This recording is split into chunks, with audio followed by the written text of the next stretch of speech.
there comes a time when we all must say goodbye to good friends, to trusted close allies, because they become legends. But what if I told you we didn't necessarily have to?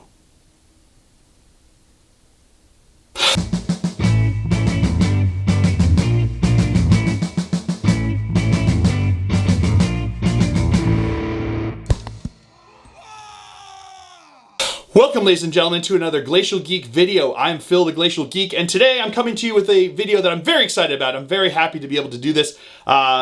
Anyone who's watched any of my battle reports over the years, you know of Jenkins. Jenkins is my Dark Angel scout who, when I painted him up, looked like he'd seen some things. And he'd been through some stuff, and he'd been through some exciting situations, and this tale of Jenkins has gone far and wide. And he's probably my favorite, not best painted model, but I just love the history that Jenkins has provided for me over the years. So I'm really happy to have him, but I was really sad to see that he was going to be gone, because GW announced that they were coming out with new scout models, and he was going to be too small to really fill the role, and it was going to be a lot to try to rebase him because they got the bigger bases and all this different stuff. So I thought it was time to say goodbye to Jenkins. But I saw the new kits that were being announced, and I thought, maybe there's a way to bring back my old friend. So this video is me kind of taking a step back and taking a step forward and recreating my favorite model that I've ever painted and seeing if I could replicate him with the increased painting abilities that I have over the years, increased the size of the model that there is now, but see if I could replicate it, still get the same sense, still make Jenkins, just have him having crossed the rubric primaris and become a big boy Marine and see how that goes. So I decided to try to embark upon it, and let's see if I succeeded. Jenkins, my most lovable character that I've got in my entire army. I love this guy. He's been through thick and thin, but as you can see, his model is a bit outdated. As much as I love him in my heart, I knew that when GW announced that they were going to come out with the new scout models, that something had to give. So I braced my heart, and when GW sent me over the Salvation Kill Team kit that came with the scouts, I knew it was time that I needed to bust it open and see what they had to do, and see if I could update my lovable Jenkins and see if I could make a new warrior for our time now with the new sculpts that came in. So as you can see in the kit, it comes with both the Striking Scorpions and the Scouts, 10 Scouts total, so 2 of the 5-man sprues that they've got there. And it was time to dig into these sprues to see what I could do with them. So I looked through all the instructions and found a pose that looked like it would work well with the pose that Jenkins had, because it's not an exact copy, obviously. They've done whole new sculpts here. But looking at them, I figured I could find some parts that would make a sculpt, make a model that looked similar enough to Jenkins that I could work with it. So I started getting the pieces I needed from the instructions and put together the body there. As you can see, his shoulders go above Jenkins' head, so we already know that this model is going to be big.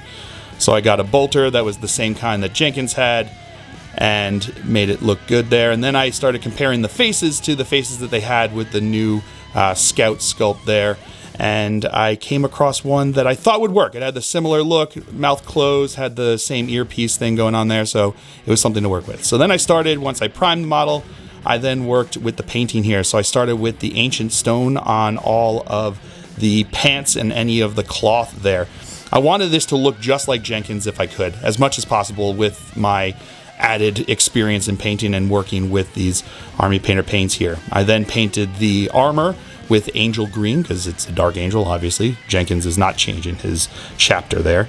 So I started working with the angel green, working it all over all of the pieces of the armor there, and making sure that he is looking dark angel-y.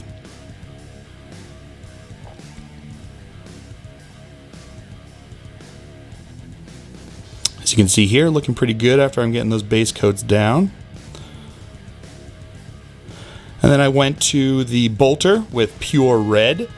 The whole point of all this is to get down the base coat, so I'm not worrying about being super neat, but taking care that if I do go over into areas that I don't want them into or that I've already painted previously, that I'll go back and make sure that I clean them up so I can keep it as neat as possible to get myself going there. Then I worked on all of the leather here, going with the eponymous leather brown. Seemed pretty standard to go with a leather brown for my leather pieces there. So I painted all of his pouches, his holster there, and the belt, and then the also went with his sling there for his bolter in the leather brown. As you can see, it all painted up there. Then I started to paint his boots and his gloves the same color here. So what I did was I took deep gray and I mixed in some matte black to make it an even deeper gray. So essentially I just wanted to make like an off black is what I was working with here. So it really wasn't meant to be gray. It's supposed to read as black, but it's like an off black, so I've got something that I can work with there to shade down and then highlight back up and go with it. So it wasn't just black, it had a little bit in there. Then I started working on all the silver pieces, mostly on the gun here, also on the belt buckle, and I went with the gunmetal paint here. I'm really liking the new metallics that they have in the Fanatic range. They cover really well, as you can see, over just a gray prime, which is really nice.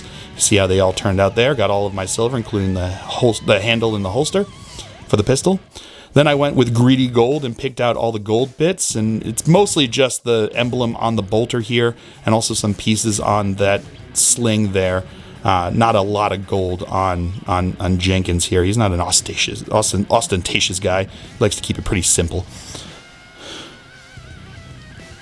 And as you can see, all of the base coats on the body there are done. I also did the Aquila there. I did that with a pale sand, but I didn't get video of it. So now it's time to wash it, because to me, when I'm painting a model, even if I'm trying to, do as hard as I can, the washes really bring out the definition. You want that in these new models.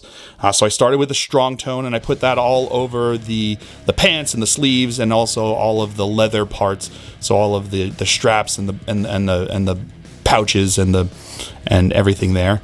Then I brought out the dark tone to paint to wash all of his carapace. I think I also went with the dark tone over the bolter and the boots and the gloves. So anything metallic, anything there, I just used the dark tone to make them all work there. So once I've got that wash all done, let it all dry, and then we go back with some highlights, because I've learned a little bit since I last painted Jenkins here. So I'm going with the green skin here to put up some highlights onto his armor.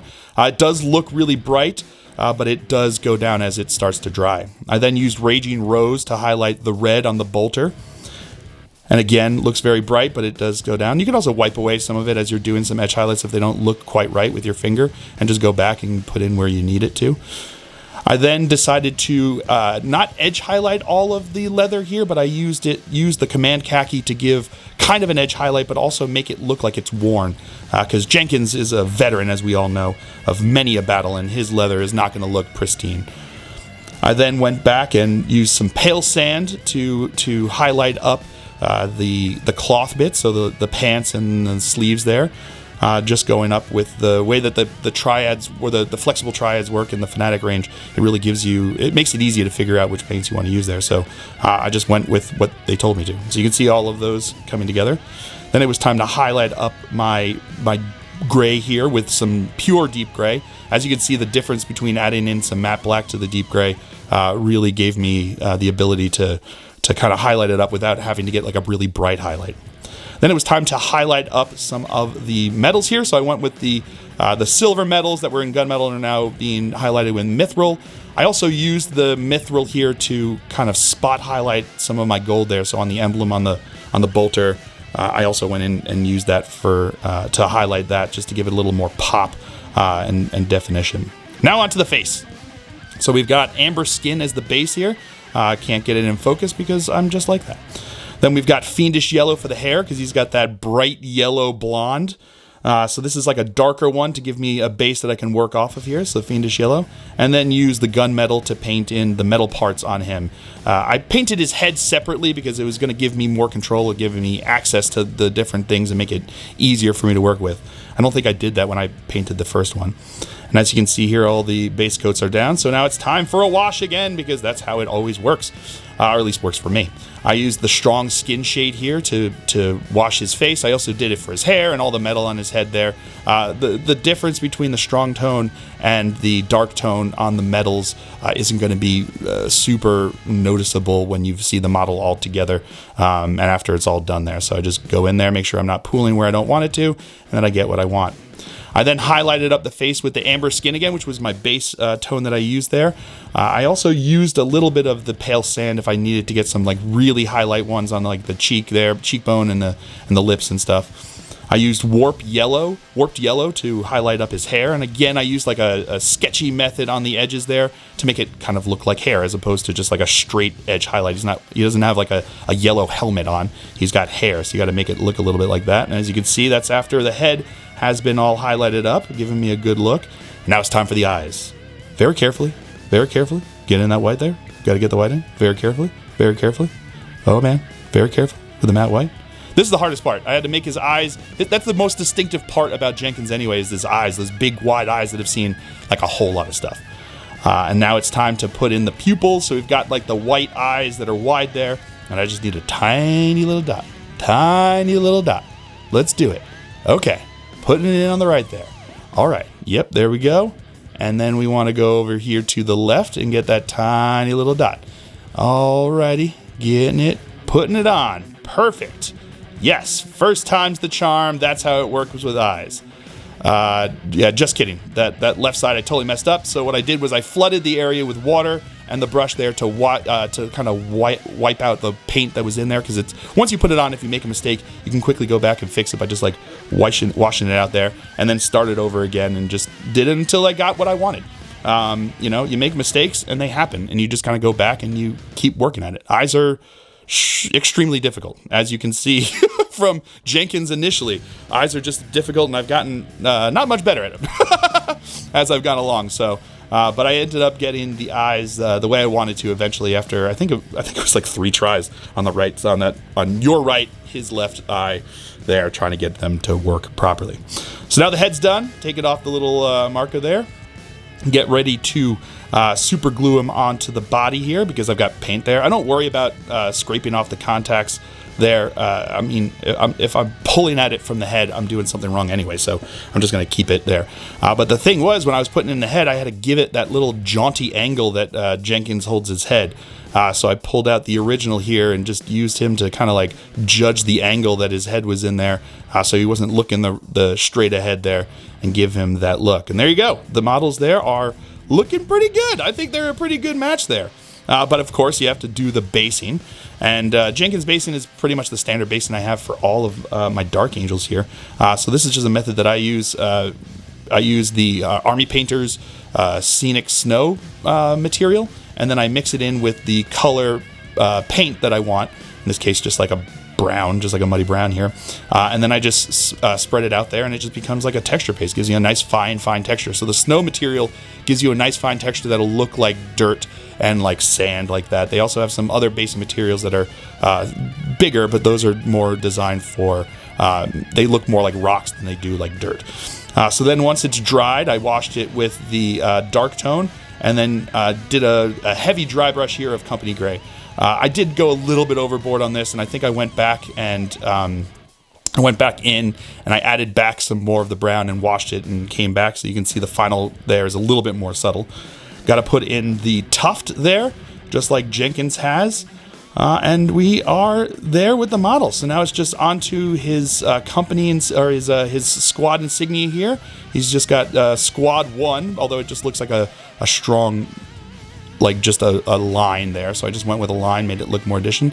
And this filled my heart with joy, is that I finally got to promote Jenkins to a sergeant. And that's how I denote all my sergeants with the new Primaris backpacks with that circle in the back there. I just painted with some greedy gold, and I painted some gold, and that indicates that he has not just grown up and gotten bigger, he's also gotten a promotion to sergeant. And as you can see there, the model is significantly bigger than the new model, and they look rad. There's no denying that these models look rad, but I feel like I did a pretty good job of replicating Jenkins in the new bigger size. It looks like he just crossed the rubric Primaris and has become a big boy now. So he's got his big boy pants on. He's grown up. He's become a sergeant. He's still seen some things. You see with his eyes are just a little crazy there, but that is the Jenkins that we now love and know going into the future here. I really did enjoy painting this model. It was fun to see like the difference that my years of experience in painting has led to since the last time I painted Jenkins to make him look, but still got the same kind of character, same kind of like feel of Jenkins there, but just with the bigger modern sculpt here. So I really like the new Scout models. They look cool, and they give me the ability to now have Jenkins going forward with the Dark Angels in his new big size so he can lead his new big brothers into the future here. But he's still seen some things. Check out those eyes. He's seen some things, and he's ready to go and face some more for the Lion, for the Emperor. And there he is. That's Jenkins. A big fan of how this guy turned out. He looks very similar to the model, and that's what I wanted. That's what I was looking for. That's what I was gunning for. So I'm very happy to see him. I'm very happy to have him just be the beautiful guy that he is. He's obviously much bigger than the old one, but he looks great. He looks like he's seen some stuff, so I think he still kept his memories of what he'd seen previously, and now he's just got the nice bigger body to go see some even crazier things into the future. So I hope you guys all enjoyed this. I really did. This was a lot of fun to be able to build and paint like like I've said, my favorite model that I had just because of the way he turned out, and it was fun to be able to do that and see like how far my painting has come over the years from where it used to be to where it is today, and just to see that kind of development was a lot of fun to just see it like literally stark contrast of 1-to-1 right after each other and just see what I could do with it. So I was super happy with it, and I'm super happy how he turned out, and I hope you guys thought so too.